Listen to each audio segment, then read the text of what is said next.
ياسمين وحشتيني يا جزمة. وانتي كمان وحشتيني قوي. مالك وشك اصفر ليه؟ لسه تعبانة؟ لا ابدا، انا كويسة، بس عندي شوية مشاكل. مشاكل ايه؟ ان شاء الله خير. صباح الخير. صباح النور. ايه يا جماعة مالكم مش طبيعيين ليه النهاردة كده؟ لا بسيطة، طلع لنا. طيب بعد اذنكم اعمل تليفون. عفريت. ايه؟ انا هحكي لك.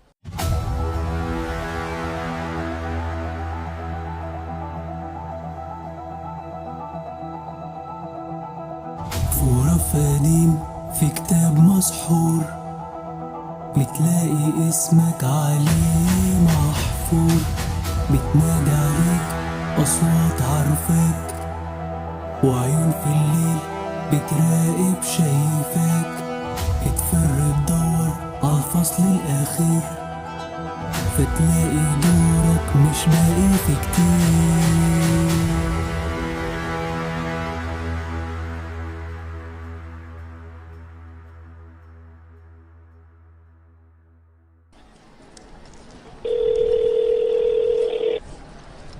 الو، عاش من سمع صوتك يا عم. هو دكتور امين فين يا هند؟ دكتور أمين؟ هو مين معايا؟ ارجوك يا هند ما تخسريش. دكتور أمين وأرجوك يا هند ما تهزريش، لا ده الموضوع كبير. مفيش حاجه، انا عايز باباكي بس في موضوع مهم. أعرف الموضوع الأول. هند بصي، الموضوع اني مش عارف اشرح لك ازاي، بس انا وياسمين كنا بس كل حاجة وضحت كده، مش محتاج تشرح يا أستاذ. هند ابوكي فين يا هند؟ شكل الموضوع بجد ولا إيه؟ طيب تعالالي عند البيت، أنا كده كده كنت رايحاله. أعوذ بالله، الحكاية هذه ما فيهاش تفدليكي سردينة بالحق. ايه ده؟ هو انتوا بتبصولي كده ليه؟ هي بتكلمني؟ صحيح، دي قالت سردينة، وانا الحقيقة ما فهمتش غير سردينة. يلا بينا سردينة، عندنا مشوار مهم. استنى يا حاتم، انا في حاجة اتقالت عليا وانا ما فهمتهاش. يلا يا سردينة. رايحين فين؟ مشوار صغير كده هخلصه واكلمك. حاتم، يا حاتم. تعالي يا ياسمين، نشرب حاجة ونفكر سوا في المصيبة دي.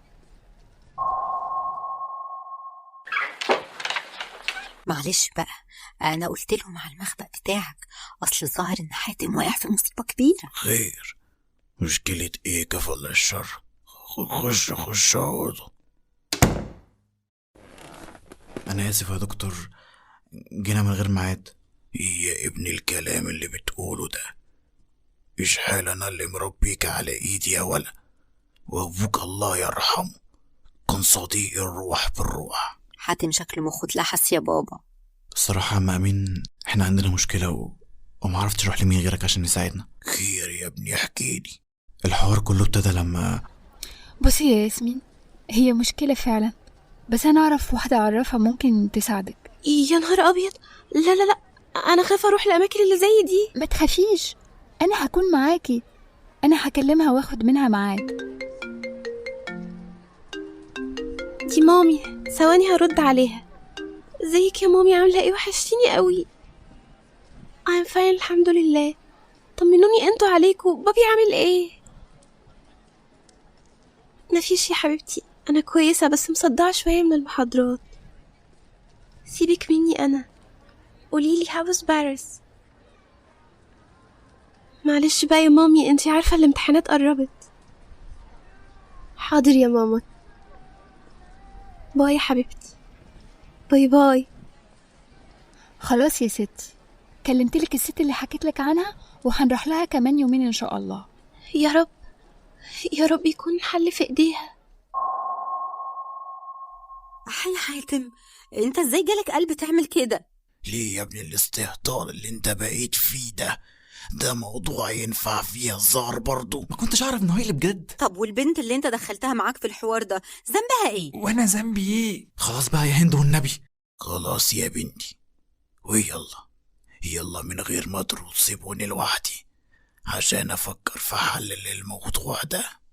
وانتم يا ولاد خلوا بالكم من نفسكم. طب يلا بينا، احنا سردينة جاية معانا ولا ايه؟ لا انا قاعدة شوية عشان عايزة الحاج في حوار. طب تمام، يلا احنا سردينة. سحر وجن وعفاريت، احنا إيه اللي بيحصل لنا ده؟ طوى أمرك سيد حاتم. انت ايه؟ انت هتفضل تطلع لي كده كتير؟ جئت لأرى ما إن كنت في حاجة إلي سيد حاتم. انا اللي استاهل الحرق على اللي انا عملته ده. وبعدين يعني انت هتفضل توجعني كل شويه بشكلك ده؟ ألا تعجبك هيئتي سيد حاتم؟ بوسعي تغييرها لأتخذ هيئتكم. هكذا أفضل سيد حاتم؟ على الاقل شكلك كده بقى مقبول لحد ما نشوف حد يصرفك.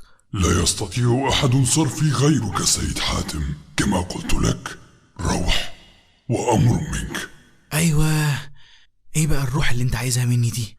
سوف تعلم كل شيء في الوقت المناسب، لكن يجب أن تجد ذلك الكتاب أولا. طيب مش انت عفريت؟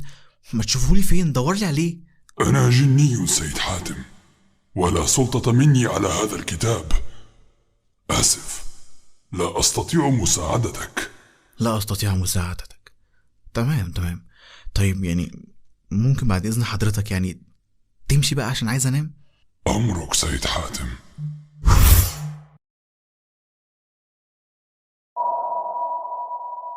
تنام ولا تدري ما سيحل بك. ستحل عليك لعنة كبيرة إن لم تنفذ ما سأقول وتعيد لي ما سلب مني.